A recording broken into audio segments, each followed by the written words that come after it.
Salut les gars, c'est JC donc du canal Olympien. Donc je vais revenir sur... En fait, je vais pas revenir sur ce match-là, hein, parce que bon, malheureusement pour cause professionnelle, j'ai pas pu assister à ce match hier, je l'ai pas vu, j'ai regardé un petit peu le résumé, et bon, même sans avoir vu le match, ce match-là, il ressemble un peu à tous les matchs qu'on a vu de l'OM cette saison. Un OM incapable, voilà, un OM incapable. Mais moi, je voulais revenir un petit peu sur cet acharnement, là, vous voyez, qui commence à naître autour de Gattuso. Alors, je suis pas là pour le défendre, je suis pas là pour être son avocat, mais je suis surtout là pour essayer de comprendre un peu les choses qui arrivent. Parce que je vois que, malheureusement, du côté de l'Olympique de Marseille, là, vous avez des gens, vous avez des pages, vous avez des machins. Voilà, ils essayent de responsabiliser un homme, alors que lui, il est arrivé en cours dans ce bateau qui était déjà en naufrage. Voilà. Voilà pourquoi je vais essayer d'expliquer les choses. Donc, il y a des mecs qui te disent, oui, il continue pas la défense à 3, c'est à partir de là que l'OM a mieux joué, mais je suis d'accord avec ça. L'OM peut-être joue mieux en 3-5-2, mais moi, je pars du principe que quand Pablo Longoria, il est allé chercher Gennaro Gattuso, même si c'est pas le meilleur des entraîneurs, même s'il n'a pas réussi dans les clubs où il était, je te demande déjà pourquoi on est allé le chercher, puisque c'était déjà pas un bon entraîneur, hein, pas d'après son CV. Mais le mec, il joue en 4-3-3. Voilà, on sait que c'est sa philosophie de jouer en 4-3-3. Pendant quelques matchs, sur l'effet du hasard, parce qu'il y avait des absents, machin, il s'est mis en 3-5-2, ça a un peu mieux marché. Et le mec au mercato, voilà, il a voulu garder ses idées, mourir avec ses idées, parce qu'on l'a pris pour une 4-3-3. C'est pour ça qu'il a été recruté, le mec, d'accord? Donc, le mec, ça marche pas, mais il essaie d'expliquer à tout le monde que quel que soit le système, que tu joues en 3-5-2, en 4-4-2, en 4-3-3, les gars, à un moment donné, il faut être réaliste. Il faut être réaliste avec la valeur de l'effectif de l'Olympique de Marseille, d'accord? Parce que quel que soit le système que tu joues, alors est-ce que vous trouvez normal que quand tu joues contre le Shakhtar Donetsk, qui n'a pas joué depuis 2-3 mois, qui sont en trêve, tu mènes 2 fois au score et tu te fais égaliser dans les 3 minutes. C'est pas normal.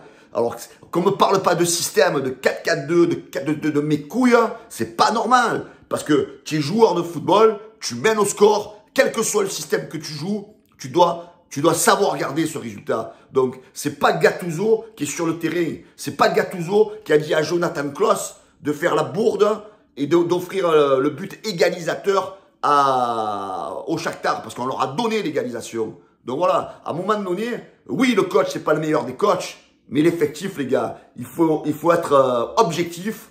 Cette année, on a un effectif de merde. Et nous, le problème, c'est qu'on essaye toujours de mettre la cause sur les coachs. Sampaoli, c'était pareil. T'avais des mecs, ils le critiquaient parce qu'il faisait pas jouer un tel à sa place, un tel à sa place, un tel à sa place. Mais en attendant, Sampaoli proposait un jeu qui était agréable à regarder. Et on a fini second avec Sampaoli. Tudor, il y en a certains, ils ont voulu se mêler dans la gestion de Tudor parce qu'il gueulait, il se faisait respecter, Tudor. Et on a fini quand même troisième. On allait au stade, on se régalait, on voyait des beaux matchs. Gattuso, il arrive, il prend le bateau en cours. Après des choix faits par Marcelino et Longoria, je ne vais pas y revenir dessus, ne pas avoir gardé certains joueurs, hein, on ne va pas se répéter, hein, les Sanchez, les Guendouzi, les Kolasinac, même les Payet. Voilà, donc on a décidé de faire du vide dans l'effectif, alors que c'était des joueurs plus ou moins leaders. On a vidé tous les leaders de l'équipe pour s'adapter au fameux 4-4-2 ringard du copain de Longoria. Donc, ils nous ont fracassé d'effectifs. Donc, Gattuso, il arrive, il a les joueurs qu'il a. Et on a un effectif qui est bidon, qui est nul. On a fait un recrutement qui est nul cette année. Il faut pas avoir peur de dire les mots. Hein. Il faut pas avoir peur de dire les mots. Il faut être objectif. Donc, à un moment donné, les amis, tirer sur des coachs, c'est facile. C'est facile de toujours pouvoir tirer sur des coachs. Mais il va falloir mettre un petit peu les joueurs devant leurs responsabilités aussi, d'accord? Parce que quand tu joues en 3-5-2, en 4-4-2, en 4-3-3, tu es un joueur professionnel. Les passes, elles doivent arriver dans les pieds de tes collègues. Quand tu fais des ouvertures, elles doivent être précises.